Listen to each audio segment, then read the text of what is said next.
On va parler maintenant de mise à jour. Donc, on va voir comment on peut mettre à jour notre base de données. Mais avant cela, je vais essayer de vous montrer deux choses afin de comprendre comment ça marche au niveau de doctrine et pour savoir que réellement une mise à jour, c'est un ajout, mais avec des données qui ont été modifiées.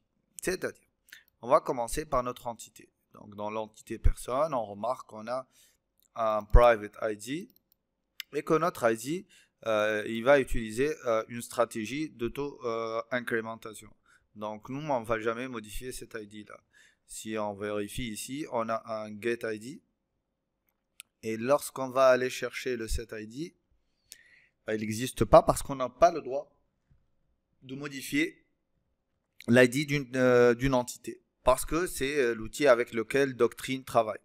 Donc, nous, on ne peut pas modifier l'ID. Donc, ça, c'est obligatoire. L'ID, c'est de l'auto-incrémente. Il s'incrémente tout seul. Donc, on ne va pas le modifier. Ça, c'est la première chose. La deuxième chose, c'est que lorsqu'on va au niveau de notre contrôleur pour comprendre le fonctionnement d'ajout, on remarque que lorsqu'on va persister, on va lui passer une personne. Donc, c'est très simple. Comment lui, il va fonctionner? Il va vérifier si cette personne-là, elle possède un ID. Si elle possède un ID, c'est que l'entité elle-même, elle est existante. Donc, lorsqu'on va la persister, lui, il va juste aller faire une mise à jour, donc un update au niveau de la base de données. Par contre, s'il trouve que la personne ne contient pas un ID, il va comprendre qu'il va ajouter un nouvel enregistrement. Et il va donc automatiquement aller au niveau de la base de données, faire l'opération insert. Donc, ce qui nous amène à dire quoi? Que pour modifier, il suffit de récupérer tout simplement un objet au niveau de la base de données, d'aller modifier les éléments qu'on veut modifier et d'aller le persister et le flasher directement. Donc, c'est la même chose que l'ajout, sauf que là, on va récupérer l'objet et le modifier. Donc ici, voilà notre petit update. Je vais ajouter un petit truc. Et là, je vais ajouter un ID. Bon, je vais l'appeler personne. Pour utiliser en fait ce qu'on avait appris l'autre fois. Donc le param converter. Et voilà, exactement. Et donc là, je vais lui dire que je vais récupérer une personne, $personne égale à nul. Voilà. Et là, qu'est-ce que je vais faire? Je vais juste modifier l'âge et lui ajouter, lui retrancher 5 années de son âge, c'est tout. Donc, je vais d'abord vérifier if $personne. Donc, si la personne existe, qu'est-ce que je vais faire? Je vais aller à $personne flèche âge, cet âge de $personne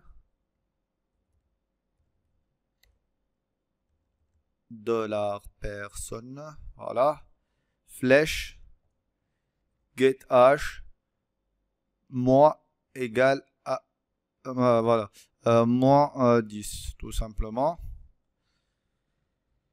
Et ça, je vais le faire if quoi? If $personne flèche get âge est supérieur à 10, supérieur à 10, allez. Ok, c'est tout ce que je vais faire. Donc, si j'ai une personne et que son âge est supérieur à 10, je vais lui retrancher, disons, de son âge. Sinon, je vais aller faire un return, $10, flèche, et je vais forwarder le travail à notre liste. Donc, c'est le premier qui va apparaître. Très bien. Donc, c'est ce qu'on va faire. C'est tout. Bon, voilà. Ici, je vais faire un truc. Donc, je vais faire un petit else pour avoir un truc un peu plus joli. Et là, je vais faire quoi? Je vais ajouter un petit message flashback. Donc, pour faire ça, on va appeler notre... Il faut vérifier que le request, c'est le HTTP foundation. Voilà. Non, c'est pas un response, c'est un request. Donc, request HTTP foundation, c'est bon. $request virgule, là, si vous vous souvenez, si vous avez oublié, en faisant ça, en disant que je veux récupérer une personne, il va utiliser le param converter pour aller nous chercher la personne dont l'ID correspond à cette valeur-là. Il va comprendre tout seul qu'il doit faire ça parce que là, c'est une entité qu'on a l'ID, donc il va comprendre tout seul qu'on veut récupérer la personne dont l'ID correspond à cet ID-là. On a ajouté la valeur nulle parce que s'il ne le trouve pas, il fait rien. Donc la variable $personne reste vide. Sauf quand nous, on veut qu'elle soit nulle pour qu'on puisse après vérifier si cette valeur-là, elle existe ou pas. Maintenant, qu'est-ce qu'on a fait? Donc juste là, je vais faire. Tac. Et je vais ajouter mon use. C'est mieux. Donc, voilà.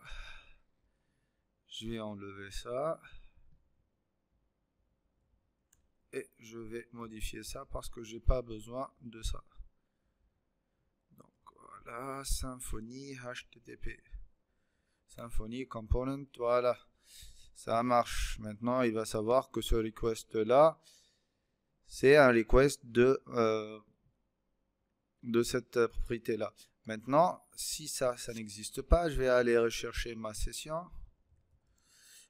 $session égale $request flèche get session point virgule. Et là, je vais faire un $session flèche add flèche get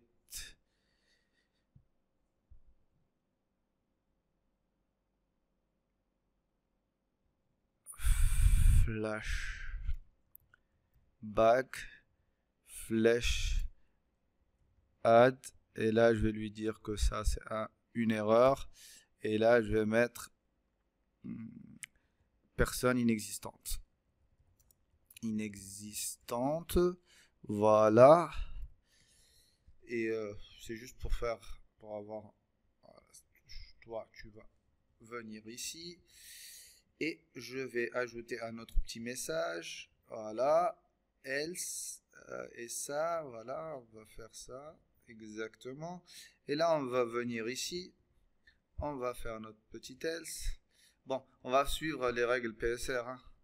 Et donc ici je vais faire ça, on va ajouter notre petit else, on va mettre ça ici pour avoir du code bien écrit, on va récupérer ça, tac, et là on va lui dire que sinon, erreur, vous êtes assez jeune, on ne peut plus rien faire pour vous.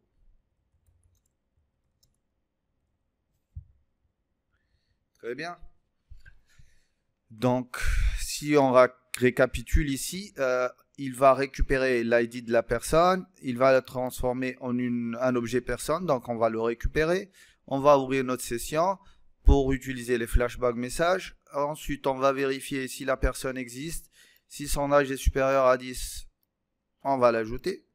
Sinon,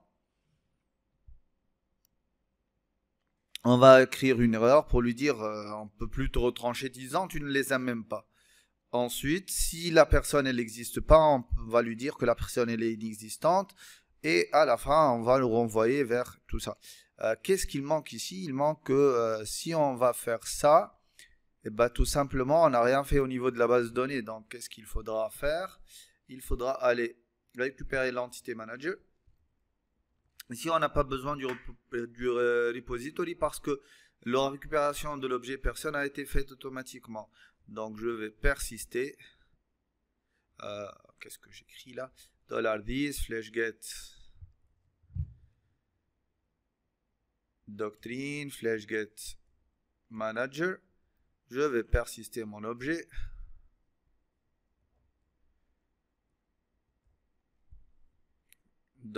$personne. Et je vais aller exécuter un flash. Voilà. Et donc, on va aller tester notre update. Ici, vous voyez que le nom, il n'existe pas. Bah, c'est le nom qui est associé à ça, c'est update. Mais pour utiliser les bonnes pratiques, il faudra réellement écrire le nom. Donc, je vais appeler update personne. Ça, c'est le nom de ma route. Ok, très bien. Donc, tac, tac, tac, tac, tac, tac. Je pense que tout est bon là. On va utiliser donc cette route-là, update personne. Ok. Dev slash personne slash update slash, par exemple, on va lui dire 35. Là, il devrait nous afficher le message d'erreur. Logiquement, c'est tout marche bien.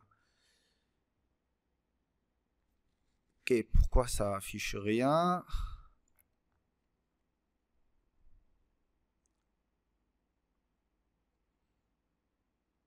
Où est-ce qu'on a mis nos flashbacks? Ah, est-ce qu'on a déjà ajouté les flashbacks au niveau de base.html.twig? Je pense que je les ai gardés en haut. Je les ai effacés. Je vais juste vérifier si on ne les a pas mis dans l'index. Parce que je croyais les avoir utilisés. Views. Default index. Est-ce que là on a quelque chose? On a bidouillé plein de fois le code. Ok, c'est pas là. Ah, ok. D'accord. En fait, on n'a pas externalisé les flashback messages. Donc, on va venir ici. Ressources, views. J'ai oublié dans quelle partie on les avait mises. Donc, premier.html.twig. C'était pas là. Héritage. C'était des paths. C'est pas là non plus. Ok. Regardez ce qu'on va faire. On va faire ça. Plutôt dans app. Je vais aller faire un find in path. Il va aller me chercher les trucs ici. Ok, donc alerte alerte danger, je crois.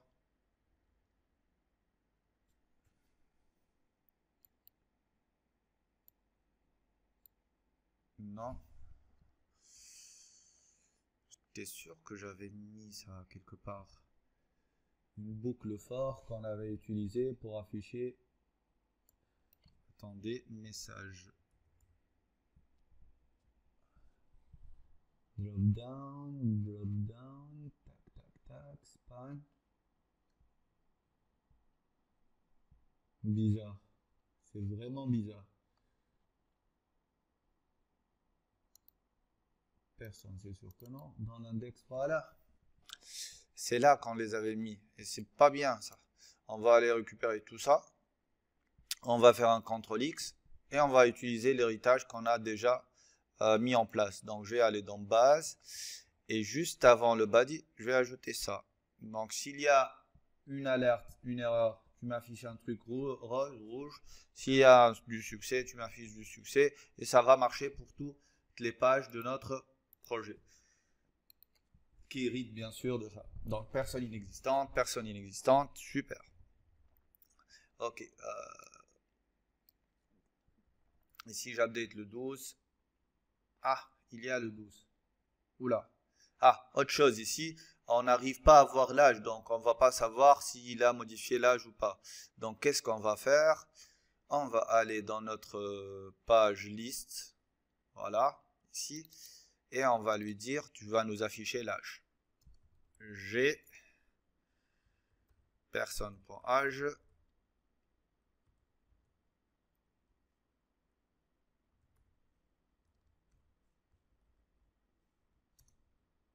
Alors, S, ça marche. Donc, on va prendre 45, il va me dire que personne inexistante, super. Maintenant, je vais prendre le mois âgé, voilà, celui-là. Par contre, je ne sais pas c'est quoi son ID. Bon, normalement, le premier, c'est celui-là. Donc, je vais lui dire de mettre à jour le numéro 1. Il a 26 ans maintenant, ça marche très bien. Donc, je reprends. Il a 16 ans, je reprends. Il va avoir 6 ans. Et là, il va me dire, eh bon, faut arrêter, hein. À un certain moment, vous êtes assez jeune, on ne peut plus rien faire pour vous.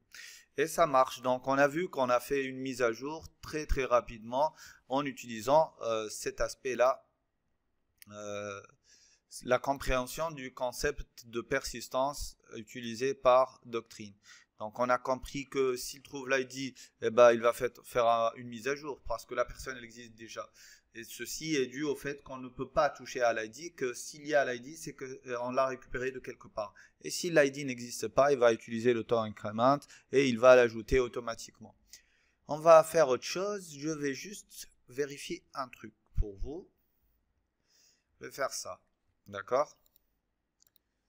Et là, je vais lui dire de faire le même travail pour le numéro 2 et voir si ça marche ou pas.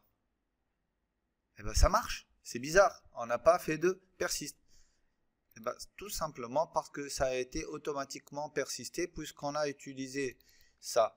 En fait, dès que vous effectuez une opération sur un objet, il est automatiquement persisté au niveau de Doctrine. Donc, Doctrine, elle va l'utiliser. Donc, on va supprimer cette ligne-là, puisque on n'a pas besoin de persister la personne. Ça a été persisté dès le moment où on a récupéré le repository et on a récupéré cette personne-là.